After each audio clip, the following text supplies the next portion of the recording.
The Filmmakers Podcast exists thanks to your support. If you'd like to ensure that we can keep on exploring the filmmaking world with you, subscribe to our Patreon. The Podfix Network.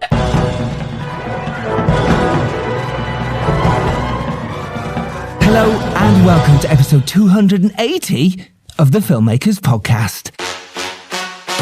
This is a podcast where we talk filmmaking, from indie film to studio films and everything in between. How to get them made, how to make them, and how to try not to F it up, in our very, very humble opinion. I am Giles Alderson and I'm recording this under a very heavy duvet in a very echoey hotel room, so I'm hoping that this is okay for you. But I'm very busy. I'm on a job at the moment, so it's worth sweating under this duvet for you because I have very little time to record the intro for our episode this week with Michelle Danner, who is an international film director and acting coach. Some of her students include James Franco, Seth MacFarlane, Salma Hayek, Henry Cavill, Gerard Butler, Chris Rock.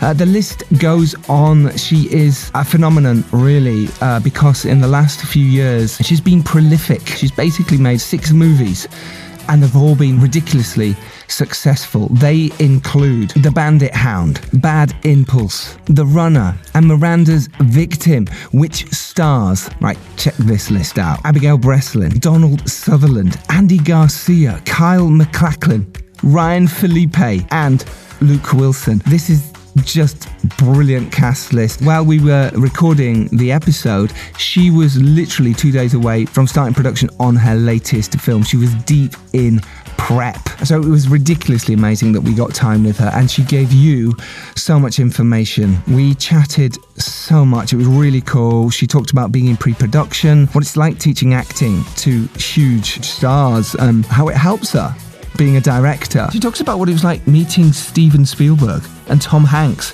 before shooting her first film. I believe Mr. Spielberg gave her some great advice. We talked about what it was like shooting on film versus digital and how her first feature film came about. She talks about getting the money, that all-important difficult phase, what it's like pitching, and then moving on to her second feature. And we dive deep into storyboard, shot listing, rehearsals, and a very inspiring call that she had with legendary director Ridley Scott. Like I say, I thoroughly enjoyed chatting to Michelle. She was a delight. You're going to learn from this so much. So you're going to be inspired by this episode, but I want you to be inspired anyway.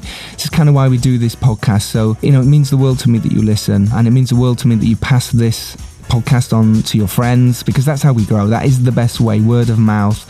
Keep doing that. It really, really does mean a lot. And I know that we're growing all the time, and I love that. And I want this to be a community. So anything you need help with, do reach out. All the hosts are here to help in any way, because we didn't get it when we were starting out. And I want this to be that kind of hub. So feel free. The email is on the filmmakerspodcast.com website. If you've got questions, do reach out, and if we've got time, we will respond. I promise you. We want to help you. And some shout outs for those amazing people who have either reached out or have listened or retweeted or done amazing tweets for us in the last couple of weeks. Miles Watts, Mark Cameron, Chris Hughes, Stuart Elms, Miles Mantle, Terry Dwyer. She is the producer of The Stranger in Our Bed, and we have just got a release date. It's a film that I directed based on the novel of the same name, The Stranger in Our Bed, written by Samantha Lee Howe. And shout out to Terry Dwyer. You're going to be hearing lots more about The Stranger in Our Bed very, very soon, because it's coming out soon. And a huge shout out to Andrew Crawford, because he emailed me and told me that he's quit his job and he's now fixing up his house so he can sell it, so he has enough cash to make movies, to do something he really wants to do. I mean, this is legendary. It's hugely inspiring, and I wish you massive luck and success, Andrew. Please keep in touch. Please let me know how you're getting on, and any help I can give you, I will. And I'm not suggesting that everyone goes and quits their jobs and sells the house, etc. But what are you doing to make your films? What are you doing to make your dream happen? What is it you're doing this weekend? What are you doing right now You know, make a voice note in your phone and say, you know what, I'm going to do a short this weekend. You know what, I'm going to finish writing that script. I'm going to start that script. I'm going to email a mate to say, hey, do you fancy joining me on this project? Listen, this is what it's about. Be inspired. Make it happen for you. Because you're listening to this podcast, so you obviously want to be filmmakers or you care about this thing. And if you do want to do it, grab it by the balls now while you've got the chance. Do it now, literally do something to make this happen for you, because there's only one life, you know. Don't get to 80 and wish you'd done this. So if it's your first feature, it's really hard to get through that step, of course, but push on through it. Do those emails, make those connections. For those on going on to your second feature or third or fourth, what are you doing? What are you doing about it? Don't rely on others. You've got to push it. You've got to do it. You've got to make stuff happen. You've got to do it. Believe in yourself. Believe in everything that you've been doing up until this point and just push that bit harder. If you want to do this, don't give up. Don't. Like I say, you've heard me go on about this so long, but it took me 10 years, 10 solid years of so much hard work to make my first directed feature film. Do yours in less time than that. So let's get to this week's episode with Michelle Danner. Be inspired from this. Here it is, this week's episode. Enjoy. Hey, how are you? I'm good. Oh, my little doggy. Oh, gorgeous. What have you got? It's a mini Australian Shepherd. Oh, wow. I've got a boxer cross, and she's a big dog. She's great. Thank you so much for your time, giving it to us for this to chat away. Prepping for a film is always really, really challenging. How do you find that process? Well, I mean, I like to think that I'm organized. I don't know, but at times I feel like I have it together. I feel, good. I feel in control. Mm-hmm. And at times I feel completely, in disarray, and I don't know what the hell's going on. So it fluctuates back and forth. There's times where things are, good, life is good. And then there's times with, oh my God, I just, want to cry. So it goes up and down on extremes and variations. I know. Isn't it funny how we put ourselves through it, but yet we love it so much? Because like you say, there's the amazing highs and then there's the lows of, can we do this? Can we get through these problems? And there's always so many problems. There's more problems than you envisage, right? Always. There's always, I have a wonderful team of people around me, and, some of them are, close collaborators for many years and family that I've roped in. I feel like I've taken everybody into this roller coaster. And I said to them, and it's like, oh my God. And I'm like, well, wait, it's not over. It's just begun. We're not. But, the more organized we can be, the more you can plan for a movie shoot, whatever budget it's going to be at, the better, because there's always going to be things you have to troubleshoot. Always. Let's jump back a little bit, because obviously you teach acting as well, which I think is really interesting for our listeners. There's so many directors and producers out there, and the acting side of it can be daunting and scary. But obviously you run a very prestigious school over in Los Angeles. And I just suppose I wanted to talk to you about that and the processes of that and what you learnt going into directing and producing your own films from acting, because you come from an acting background as well. You're a very established, successful actress in your own right. And then you're teaching it, and then you're directing after that. What did you learn throughout that process that really helped you as a director? Everything has been a stepping stone. It started with me, loving literature and reading a lot of books, a lot of plays, a lot of screenplays. Mm-hmm. I was just, I fell in love with words. And then, I always wanted to use my emotional life to a good end. So, I acted, which I love to act. Yeah. It really kept my weight in check, for one, because every time I acted, I used myself emotionally. So I had to eat less sugar and less starches. That's so amazing, I always loved that. And then after that, I studied with so many great teachers, Stella Adler and Uta Hagen, and so many other wonderful teachers that it felt like I needed to pass down this knowledge that I had. And teaching was very, rewarding. At some point, I left acting to just teach, because I had a lot of students and I had to make a decision. If I went on 3 auditions a day, it would take the whole day, or I could see, 8 actors and coach them for projects. So I decided to solely teach. And then when people asked me to act, I always did, because I always had a passion for the craft. And then, all of it is tied into storytelling. All of it has a big umbrella over it. It has to do with story, telling stories. And so, when I had the opportunity to direct, I was very scared. So in fact, my very first movie was with wonderful actors, Jason Alexander and Ron Perlman and Sam Morales. And on my way on set that particular day, my first day of shooting, I ran into Steven Spielberg and Tom Hanks. Wow. Who were having breakfast. Hey, Tom. Hey, Steve. They had been very generous. They had supported a theater that I had built in California, in Santa Monica. Nice. And I said to them, well, you're not going to believe this. I'm on my way to set. I'm super nervous. And Steven Spielberg said, you know what? You'll do your 20th movie and you will still be nervous. So he made me feel good about that, and to accept the insecurity, to accept the fears. And so after that, I did, several more movies, and I'm prepping right now for, a really great movie. I'm so excited. It's called Miranda's Victim. Okay. It's about the Miranda rights. Oh, wow. When they arrest you, they say you have the right to remain silent and, that whole thing. But nobody has made the movie as to the origins, the unique story that's connected to that, the true story. And we have the rights to tell the true story, which we're telling. So Donald Sutherland is going to play one of the judges. Wow. And, I'm just really... very, very thrilled that this came my way. I've always been attracted to telling stories that are timely. One of the movies I've directed was about a school shooting. Another one was about, kids and drugs. I'm always attracted to those subject matters. And this subject matter is, about rape and about civil rights. So it was very particular interest to me. So, all of it, a long answer to your question, from acting to teaching to directing, all of it is just, really being passionate about storytelling on every level. Yes. Because it is so important, and that passion comes across to your other crew members or to the cast. And if you're not passionate, if you're not selling your story, people go, well, yeah, do you know what? I've got better things to be doing, especially if it is lower budget when you're starting out. People have to want to work with you. And like I say, I suppose it really helped coming from the acting background then when you're working with actors. Let's talk about that on your first film, because again, you had some big names in your first film, like you mentioned, Ron Perlman, etc., etc. The film was called How to Go on a Date in Queens. Tell us about that project. Well, first of all, tell us about working with actors on that and how you delved into it. Obviously, you're teaching actors all the time, but now you're actually directing on a set. Tell us about that. Yeah, it was a fun comedy, a rom-com. And I had these relationships with these actors. So I was actually able to pick up the phone and get them to come and play with us for a little bit.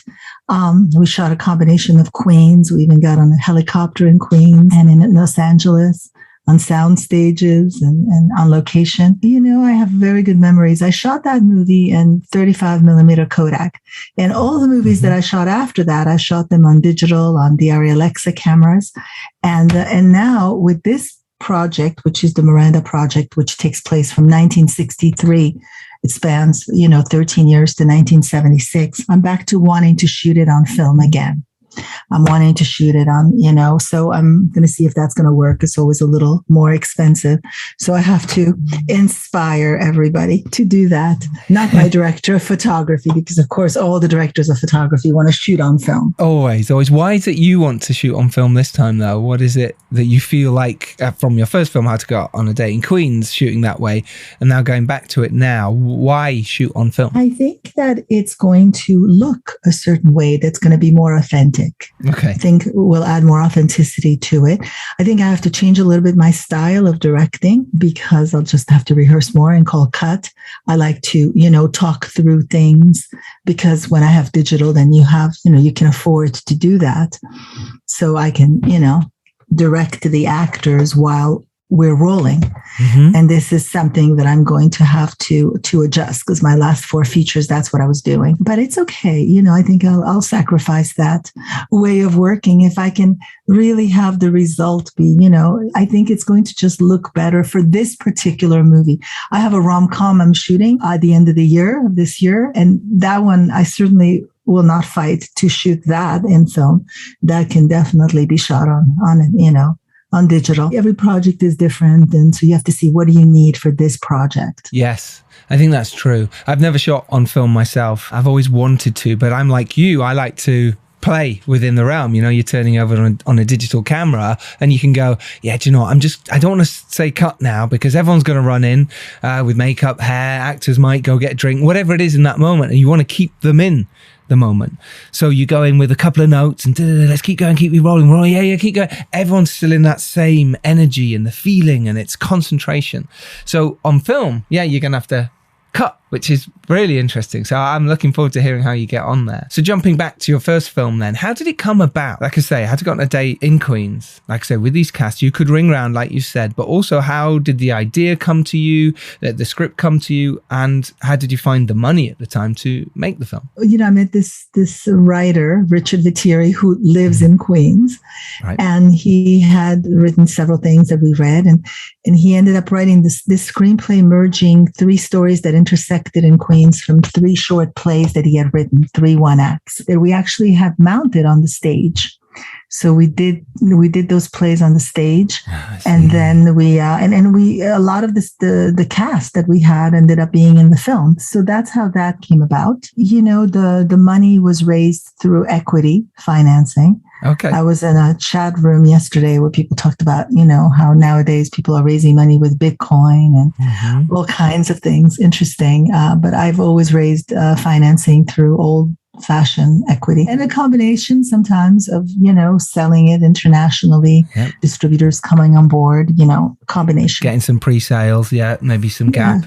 Yeah, absolutely. Depending on who's in it. But yeah, that's how that came about. And, you know, that was a long time ago. Yeah, that was my first movie. Yeah, 2006, I suppose, is when it came out. Yeah. But if you can remember, what was it that worked for you when pitching for the equity finance? And you can bring it into a film that's a bit more recent, if you like, because it's one of the things that indie filmmakers struggle with a lot, is finding the money and how to speak to investors if they do find them. What did you find work for you, especially in the early days? Well, I think it's a combination of 3 things, right? It's having a strong story, having, you know, a really good script, a unique vision from the filmmaker that's attached to it. Yes. And, you know, a certain cast. The unique vision is tied into the passion.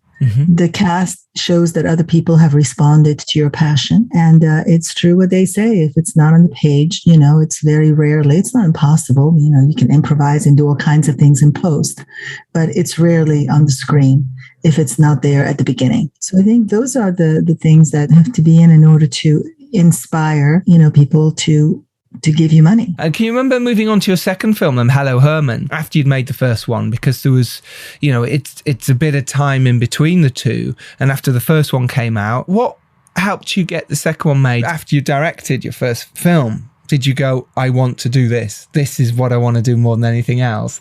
And then how did you get Hello Herman happening? Well, again, I love the theater. I come from the theater.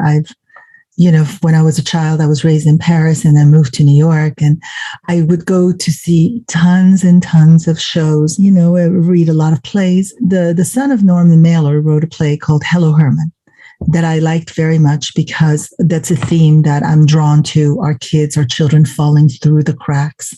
And this was particularly, the story was about a school shooting. And so I first mounted a workshop of it on stage with John playing the lead character. Right. And at the time, the son of Steven Spielberg, Sawyer, was studying with me. And so the two of them did the workshop.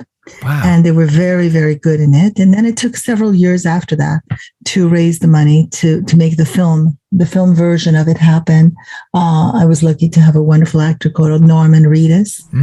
Very much well known for The Walking Dead now. Yes. Yeah. And then Sawyer was too old by then. So then this other wonderful actor, Garrett Backstrom, came in and did it. And I just had a great shoot. And there was a wonderful experience to work on that movie. And that was my second movie. We shot in a facility, a detention facility for teenagers that since has been torn down. I can't remember where it was. It was somewhere close to here, about an hour away. And there was actually some stories about it being haunted. And I think it may have been. We had several incidents where things would fall out of nowhere and sounds would come out. It was really odd.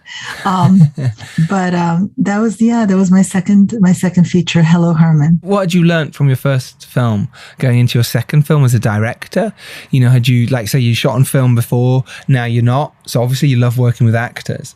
How were you working with the camera? What kind of things did you want from it that you didn't do on your first film? Is there anything you learned? Well, I had a different director of photography from the first to the second. I liked them both. My second director of photography, I collaborated with her on 2 more movies after that. You know, I didn't go, my son goes to USC, you know, he studies film and theater, and he's, you know, he does all the things that I did not do. You know, he watches 4 movies a day. He writes these incredible papers. He's already gotten shorts into film festivals that have won awards. Everything that I did not do, I learned as I went on. That was my film school. I wish that I had known more, you know, in hindsight. I wish that I had gone to film school. I think that's very valuable. Okay. But, you know, I did as much as I could. And with every movie, I added more books that I read, more directors' commentaries that I've watched, more movies, more knowledge, more, you know, confidence. I think more confidence. And as I'm going into this prep of this movie, you know, I feel it. I see it. You know, I'm very lucky. Like I said, I have a team around me. I've collaborated with people for decades. Whereas in my second movie, or in my first movie, or my third movie, I would, you know, ask more questions and say, what do you think of this? What do you think of that? What, you know, I don't really have to ask that much. I ask a little bit, you know, it comes down to, there's a big casting choice that needs to be made. And I send an email out to my producers. I say, what do you think between these 2 actors? So, I mean, I'm very collaborative in that way. I'm not, you know, my way or the highway. I always want to know what people think, but I have to do it so much less, which is great because it saves time, and also because I have a stronger vision. See, that's interesting, isn't it? How we do develop over time as directors, producers, screenwriters. You do get better from making films. Did the edit process help you as well? I imagine it did, when you were sat there in the edit going, maybe I should have got more coverage, or maybe I got too much coverage of this. I could have had more time on this. Did that help you as well? I never ever feel that I have not, you know, I think too much, if anything. Oh, really? Okay, well, that's good. It's better than having not enough. I never felt, you know, I wish I had that a couple of times, you know, but not very often. That was never the problem. I work with the same editor. You know, we have great rapport. You know, I love every, you know, some filmmakers will tell you they like this phase of filmmaking better than other phases, you know, either pre-production or shooting. I like every phase of making a movie. Assembling the pieces of the puzzle are interesting to me and challenging to me. So yeah, of course, you know, I've learned. I think, you know, one of the, I have written, I don't know what those notes are anymore, but I have written every time I've learned something, I write it down, lessons from a movie, you know, so I make different mistakes, but not the same mistakes. I don't like to make the same mistakes over and over again. But, you know, I like to rehearse. I'm one of those directors that likes rehearsal. So good now, because with film, I'm going to get a chance to rehearse. I feel it comes out better for me. And I am not worried about robbing the spontaneity out of the moment, because I know how to get actors to be spontaneous and be improvisational within the dialogue. And I give them freedom. You know, I've worked on several feature films with Paul Sorvino. Yes. And he wrote me a lovely, lovely email about, you know, the freedom that I give on set to my actors to discover, to play. Yeah, which is lovely, because it is so important working with actors. I think it really is one of the most important things, that you can talk to actors. And some of the actors that have been to your conservatoire, the LA Acting Conservatoire, you've had Chris Rock, Gerard Butler, Seth MacFarlane, Penelope Cruz, Vern Troyer. Do you know what I mean? The list goes on. Michael Pena. It's quite incredible, really. Are these sometimes these people that have come when they're not names, or are they also coming when they're names as well? And how do you work with that inside the acting world? That'd be really fascinating when you're teaching. Oh yeah, I've worked a lot with actors that have become when I big names, and they were just starting out. So a lot of actors I've worked at the beginning of their careers. I've worked with a tremendous amount of wonderful actors. I've always been very fortunate, and then I've worked with some really talented newcomers that unfortunately did not have careers. They made different choices. There's a lot of talent in the world. Let me just say that, having taught acting all over the world, including in London, there's a lot of really great artistic talent. Who ends up breaking through and who doesn't, some of it has to do with luck. Some of it has to do with hard work. Some of it has to do with a combination of everything. But and I've observed the people that are still in there that have longevity in this business. I certainly have observed that there's a very strong work ethic across the boards. That is interesting, isn't it? How it's true, isn't it? That work ethic, and those people who expect things to come to them, and they're the ones that might be really talented but struggle to get the work. And then the ones who really keep pushing and the hardest are the ones that seem to break through. And you've kind of proved that then, which is really interesting. Let's go on to a film that is available now, Bad Impulse. It has recently come out. Obviously, the runner will be out very soon by the sounds of it, as well as your other films. Let's talk a little bit about Bad Impulse, because people can watch this now as well as your other films, and we'll put a link to this in the show notes. Do you want to just give us a little rundown of what it is, what the film's about? And we'll play the trailer, and then we can talk about it. Well, that's a movie I shot a few years in the middle of the fires in LA. We had to be evacuated. That was a whole movie in itself. But, just a wonderful cast. Sonia Walger, who is British, and Grant Bowler, who is Australian.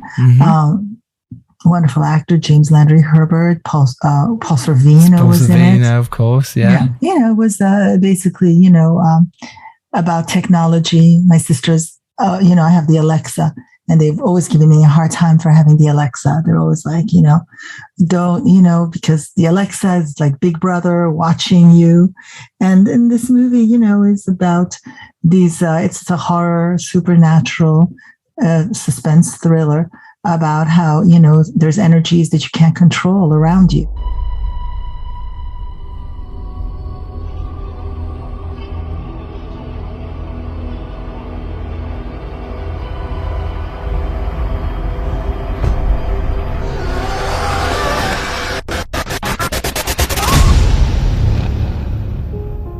Are you satisfied with your current level of home security? Your home encased in a dome of protection, distinguishing between your wanted guests and the unwanted violators of your sacred space. I need us to do this together as a family. You are going to take the fall here. What?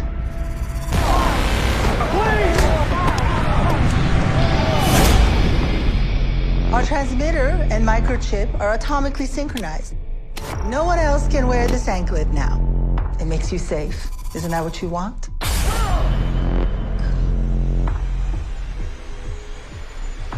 These anklets are doing something to us.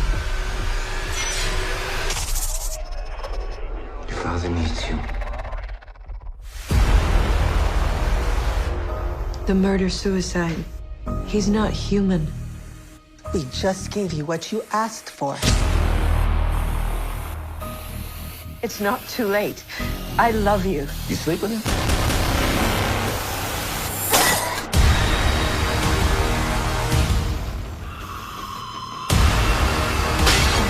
Daddy? Stay where you are, son.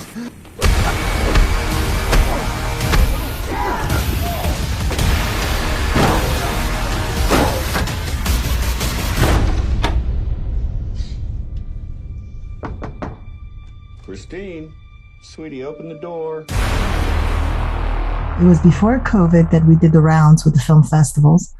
And it was great to watch it, in a theater with the audience and audience feedback. And people were like, oh, God, this is so scary. And I was like, well, then good, because, I did my job. If this is scary, it starts with a pretty violent scene in the movie. And I remember we were at the Chinese where we won some awards there, and we had a Q&A afterwards, and somebody said, "Oh, you're so sweet. How did you direct something so violent?" Well, that was one scene that was like really violent. Yeah, no, it was fun to do that. I learned a lot from that as well. Yeah, no, I imagine. How was it doing? You like say your films had before this one weren't necessarily violent or horror related. Was there a reason why you wanted to make a horror film? Was this just a script that came from Jason Chase Tyrrell that you were like, oh, look, I really want to make this film because I really love the script? That's really what happened. We did a reading of it, and it was his baby. He had worked on it for years, and he entrusted me with his baby. The movie before that was a family movie called The Bandit Hound. The Bandit Hound, of course, yes, yeah. Which was a fun movie also to do, but very difficult because it had dogs and kids. But Jason is a wonderful writer. I collaborated with him on a movie after that. We're good friends, and I respect him very much. And I liked his script, and we had people that wanted to invest in it. And so we went ahead and did it. When you decide this is going to happen, this is your project, are you already thinking about where you can shoot it in terms of locations, the idea? And what percolates first for you? What makes you think, yes, I think I want to make this film? What is it? Is there a spark? Is there a vision you have or an image? Yeah, you connect to the story. There's something thematically that speaks to you, inside of you and jolts you. I think that, they say directors end up making the same movie in a way, in a variation over and over again. So I think that, having a couple of kids myself, the themes that really speak to me are children falling through the cracks.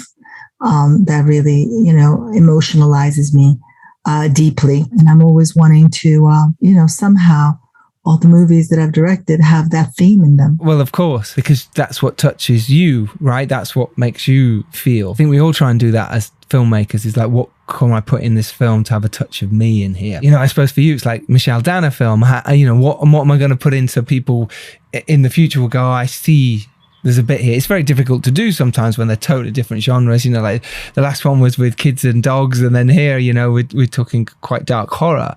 But it's still a Michelle Danner film, and you've probably done similar traits, even though we're always trying to improve our camera technique, it's still something you can't get away from, what we like to see.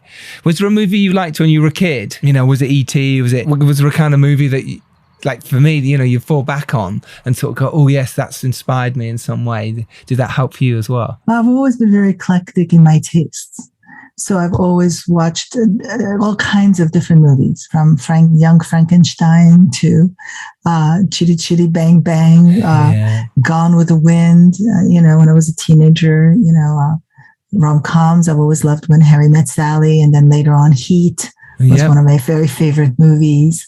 The Godfather, of course, Casablanca. But I'm always loving, and as of late, this last 2 years with, COVID, I, was able to watch a lot of movies virtually at the different film festivals, Sundance and South by Southwest and Tribeca, and also our movie played, The Runner, for instance, and Bad Impulse played at one of the London independent film festivals and won some awards. I've always loved watching all kinds of films. And now with this courtroom suspense drama that I'm directing coming up, I'm watching all of the, The Verdict and Justice for All and The Accused. 12 Angry Men, and perfect, all right? of these wonderful movies. And everything, you get something from everybody. You're inspired by everything, especially when you're in this prep stage and you're preparing and immersing yourself into the world of a story you're going to tell. Do you like to storyboard? Do you like to plot out your shots really carefully before you get into the room? Yes, I do storyboard with my director of photography, but I've always wanted to do the other storyboard, the more intensive drawings. And because we're doing an extensive behind the scenes documentary, because this is a true story that's never been told about the Miranda rights, we have brought on this extraordinary storyboard artist that we're starting to work with. He's done movies like The Lighthouse, and he's really like it's pretty amazing what he does, and I'm really looking forward to working with him. I'm not going to storyboard the whole movie, of course. You'd love to storyboard the whole entire thing, For sure. but usually you don't. So I'm just going to storyboard some pivotal scenes. Oh, that's good. And what about your shot lists? Do you plan quite well in advance with your DP, and then the night before refine them, and then on the day refine? How do you work as a director there? Yeah, so I'm actually, we're 6.5 weeks away from shooting. I'm prepping with my DP. We're trying to do 10 pages every time we work. So we have, and then we're going to go back to the drawing board from the very beginning. So we're doing right now, we're just going through it, and then we'll go more through it with a fine-tooth comb. But yes, I do like to be prepared. Absolutely. I mean, preparation is everything. It depends. I mean, if you're doing pickup shots and you go, we're going to go in this location and we don't know, and you get there and you work with somebody that's experienced, and you go, let's shoot it like this. You can decide on the spot if you have a language together. But when you're doing a bigger movie, you have to be prepared. It's really important that all the departments know what you're doing, know what the shots are. Yes, there's always room in the moment to go, let's nix that or let's add that, but improvisation comes from great preparation. I'm a great believer in that. So I'm more the person that will prepare than not prepare, because then it helps me with spontaneity. Yes. And the little kernels of gold that you find along the way. Which must come from your theatre background, from all that rehearsal you get in the theatre. It's all about the rehearsal. Everything's about the rehearsal, because when they're on stage, the actor's kind of superfluous at that point. Whereas in the film, it's not. And often on film sets, you literally get, if you're lucky, one rehearsal. Most people don't, especially if it's a name actor. They just turn up on the day, get in the costume, right, let's go. And that can be frightening. How do you manage that? Or do you still, do you say, no, I must get rehearsal time? Are you, is that where you're at in your career now, where you can get that? It's interesting, I just finished working on a wonderful piece of theater that we shot for virtual theater with the actress Anne Archer. It's nominated for an Oscar for Fatal Attraction. Her and I just had a wonderful process. She just texted me today. I'm going to text her back. She goes, I miss our time together. And so do I, because I just grew quite fond of her. She's an extraordinary lady. And she loves rehearsal. She thrives. I mean, before we shot, she needed the rehearsal. So now I'm going to work with, Paul Sorvino needed the rehearsal. I'm going to work with Donald Sutherland. I don't know him. I'm sure that, I'm not going to have to work too hard. And I'm sure he's going to love to know what he's doing. He's going to love the rehearsal. I'm sure he will. I mean, he's such a consummate legend. I think a lot of, people do like to know, in order to throw it all away, you like to have a certain map at the beginning. Yeah, so I love having that map of what's in my head. And like you say, as long as you're prepared, no one's going to throw you on the day when they, like you say, the light through the window's wrong. You can't shoot this way now. You're so prepared that you go, no worries, we'll turn it that way. And we can just fit in where you need your close-ups of your actors, or this coverage you need is really important. Did you ever think when you first set up the Conservatoire that you would be directing movies and doing this? Was this something like, because when you're acting, it's different, you're acting. Did you think that you would end up, directing, 3 movies a year? I think I manifested it. I really do. Because I think I've been saying for decades now where, like I said, I collaborate with a wonderful team that's been with me for like all these years. And I have been known to say throughout the years to pretty much everybody, we're making a movie, we're making movies. So I think I got to put the energy out there in the world that we're making movies. I think, it's part of really wanting to be a storyteller and telling stories that have meaning for you, because that's what, it has, you have to connect to it. Yes. That's what's really important. In this last feature, The Runner, I really connected to the story in a very deep way. I think it helped me to direct it better. I think connection to stuff does really help, because you're getting your emotional feeling and you want to try and see that in the camera or through the monitor or wherever you're looking to get that from your actors. That's a good point. Obviously, because you work with actors so closely, do you like to look at the monitor, or do you like to look at the performance rather than on a monitor, or is it a mix? Both. It's a combination of both. Yeah, because you get it viscerally more if you don't look at the monitor. but you have to look at the monitor because you have to catch things. So it's a combination of both. Yeah, love that. It's true, because it's nothing worse when you sat watching a performance and you're going, well, the performance was nailed, and then you look at the DP and he's going, yeah, I had to move the camera, or boom, came in shot or something, and you're like, damn. So you do, like you say, you do have to do both. But I do love just watching the performance sometimes, because through a monitor is different. But that we are trying to edit as we go. Do you think about that, by the way, the editing as you go? Do you think about how the shots will cut together as you're creating? Of course, yes. And I actually have my editor next to me. Oh, really? And yeah, totally. And then he edits, and I call him often, and then he edits. What we're going to be like 2 days behind or 1 day behind with film now. But normally he edits as we go along, and I watch dailies at the end of the day, and I watch what's been, assembled.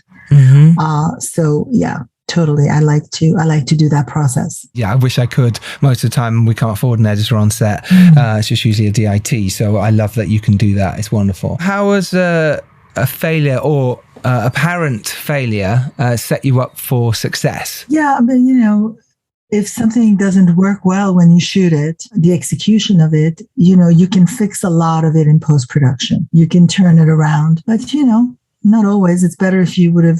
That's the experience that you get. That's why I think I can say this. I had a wonderful call a few weeks ago by Ridley Scott, who had screened The Runner. And he said, aside from some wonderful things he said to me about the directing of it, he also said, you have to keep doing it. And he's, doing it right now. He's shooting something. He's shooting Napoleon right now. And, he's so right. Until you can't anymore, you just have to keep doing it. I was talking with my son yesterday about Sidney Lumet, because he's directing in school a scene from Death Trap, and Sidney Lumet had directed the movie of that. And my son screened it. My son watches 4 movies a day, if you can believe that. It's unbelievable. He is so beyond passionate. And he was talking to me about some moments in Death Trap and some moves that Sidney Lumet had done. And I always read from the book on making movies in my class that I teach. I have a master class. I teach the Golden Box, and I always read these stories that Sidney Lumet wrote about for Murder on the Orient Express with Ingrid Bergman, who wanted to play, the retarded Swedish maid. He wanted her to play the princess. She won an Academy Award. And he said, actors have self-knowledge of themselves. Or a wonderful story of On the Fugitive Kind with Marlon Brando, who couldn't remember his lines, and they had to do like 32 takes, and the prolific life that Sidney Lumet had, the amount of work, and Ridley Scott, of course, and, and Steven Spielberg, and all these greats. And then you have to study the greats. I really walked away from that conversation, a lot of, warmth in my heart, because I wrote to him afterwards, you didn't just make my day, you made my year. To have somebody tell you some wonderful things. But I really walked away from that conversation going, it's just keep doing it. You have to keep doing it. You have to keep doing it. That's the mantra. And Ridley Scott is that kind of, when he just churns them out, and they're still classic, brilliant movies every time. People might not like them every time, but I tell you what, to turn out The Martian when he did, and he shot something else the same year, and you're like, oh my God. And he's right. If you want to be a filmmaker, go get on with it. And you're absolutely right there. And that's how you learn. There's no other way to learn. You learn. Yes, absolutely. Going to film school is invaluable, but then you just have to do it. Being on set is even more valuable, because you've learned so much on a film set. So much. You mentioned earlier about your team and how you love collaborating with your team and have amazing people around you. How do you keep those relationships? Because it's very difficult in our industry with the ups and downs, and everything happens. People go off, Netflix poach them, all this kind of stuff. How do you keep your team together? Any tips for us, for people to find the right team to begin with, and also then keep working with the people you love? You keep raising the bar, I think. But you're going to say keep raising their fees. As well. As well, sure. As well, I'm happy to tell them, here, I'm happy to give you this opportunity. I'm happy to, this is better and this is more, But if you keep growing together as a team, and we're all a collective and we're all part of it, that is a wonderful incentive for people to feel like they're part of something. And that's a great question, I think, that you've asked me. And, I think it's true of any business. If you want to keep hanging on. Listen, at times, of course, it's healthy for people to go do their thing, and you have to support them in that. It's not, always, I've been very, very lucky. I have a wonderful group of people around me, and I feel I also have my family around me.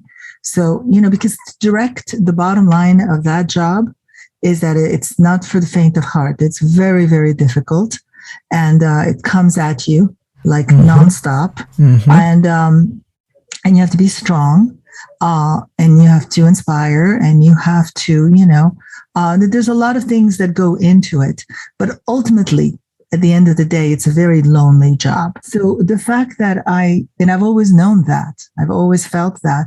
So the fact that I have been able to really assemble this team of close friends, family, people that I don't know but have great energies.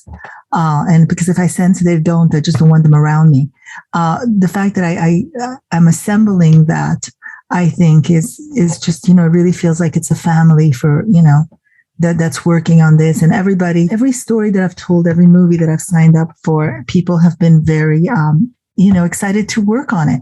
I'm getting emails as we speak of people go, oh God, I've read the script. I love this. I want to be part of this. I think if you pick like a really good story, people want to come and help to make it happen, to make it come to life. So true. You mentioned there you had lots of good luck, but I also think it's because of you being such an upbeat, uplifting person who seems absolutely brilliant at her job, who cares. I think that's the main reason. And sometimes it's hard for us to say this. Certainly as a British person, I would never say that about myself. So I imagine yourself, it's difficult to say, but I think that's the reason. You seem absolutely fantastic. You work hard. Your ethic is incredible. And the fact that you're turning out these amazing films constantly trying to raise that bar is such an inspiration for so many people out there. So thank you for that. Thank for one. you. It's very nice to say thank you. No problem at all. For a couple more questions, what bad advice have you heard in the past that, filmmakers should or shouldn't do? Is there anything that stands out for you? I don't know if anything comes to mind. I mean, some filmmakers don't like to rehearse. And listen, if it works, it works. If the spontaneity of the moment gives you those takes, then that's great. So I don't know, like I said, I like to rehearse. I hear that a lot of directors are not prepared. I do hear that a lot from different departments, or they don't know what they want. I hear that a lot too. Right. Yes. My director of photography, who's absolutely wonderful.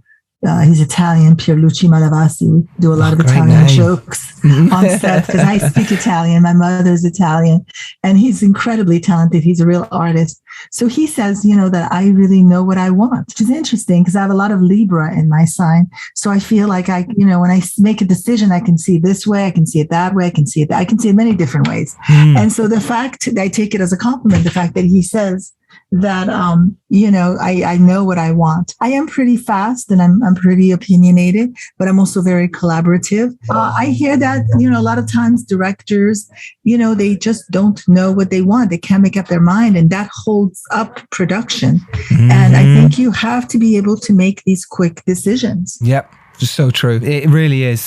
You've just got to have your voice, and you've got to know what you want to say, and you've got to say it. And it's all right to change your mind, but as long as you've got an opinion, like you first mentioned when you first sort of started as a director, you was like, what do you think? Should we do it that? What? And now I imagine you're going, no, this is what I'd like. It's fine if you've got a better idea, but here's where we're at, which is great and lovely to hear.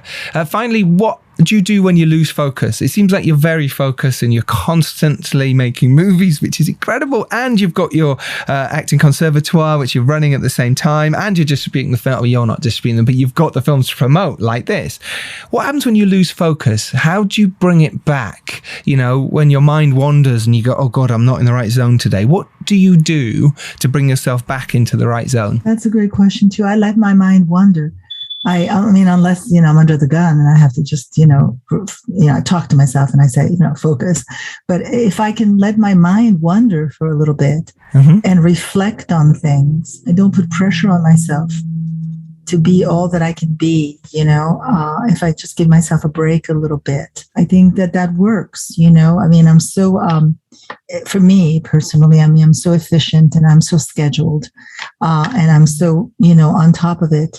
Then when I'm not, and there's many times when I'm not, I just, I give myself a break. I mean, I'm not one to spend like, that book, The Art of Doing Nothing. I don't think I can spend a whole day doing nothing. But I can certainly spend entire hours, just futzing around the house and going to the garden and just doing different things. I like to swim a lot. I think that, when you direct, you have to prep just like a boxer. You have to prep like an athlete, especially if you're going to do this kind of intense shooting, which I will. You just have to, really do push-ups, and you have to be in good shape. And, I'm careful about what I eat on set. I'm not going to eat like pasta at lunchtime because that's going to weigh me down. And it's going to make me sleepy. And I'm not going to be, focused and sharp. So I have to eat the right foods, and I have to get sleep. So it's really, really important to take care of yourself, to practice self-care. Yeah, sometimes I do oxygen, extra oxygen. I'm really trying to find out where I'm going to be able to find this oxygen bed. Can I go once a week to give myself, Oh, really? I've never done that. Okay. It's certainly not anything in the UK at the moment, but that sounds, to give yourself the extra I like breath. I have an oxygen bed here at the house. I like that. Okay. I don't have a lot of time to get in it though, but when I do, I bring books and, I watch things. And so, anything that you can do to help yourself, just be on your side and really take care of yourself and, minimize the distractions. Don't let people, waste your time. Just really don't let that happen. That's great, because I think people like myself sometimes get panicked when we're not doing stuff. We go, I should be doing that. I should be doing that, even though your mind can't fully focus. And it's great that you've said that. And that's going to be reassuring for a lot of people. It's okay to take a bit of time out. Oh, yeah. It's okay to do that. It's important because then it makes it, when you come back and you refocus, even, more so, it's very important to give yourself a break. And go, it's okay. You accept it. You go, I'm not focused right now. But then the moment you say that to yourself, immediately focus comes into play. Absolutely right. Thank you so much for your time. You're this welcome. Has been an absolute delight to talk to you. Honestly, huge inspiration for so many people out there. So thank you very much. Thank you very much for having me. Thank you. Remember, you can go out there and make your indie film. You can do it. Believe in yourself. Trust your path and go for it. And if you're lucky enough to rise up and do well, just as Michelle has done, it is your duty to send the elevator back down. We will see you next Tuesday. As always, thank you so much for listening. Take care, everyone. Go make your movie. Make it happen. Thank you, Michelle. Thank you so much. Good luck with everything in your movie. Thank you. Thank you very much. Bye, everyone. Bye-bye.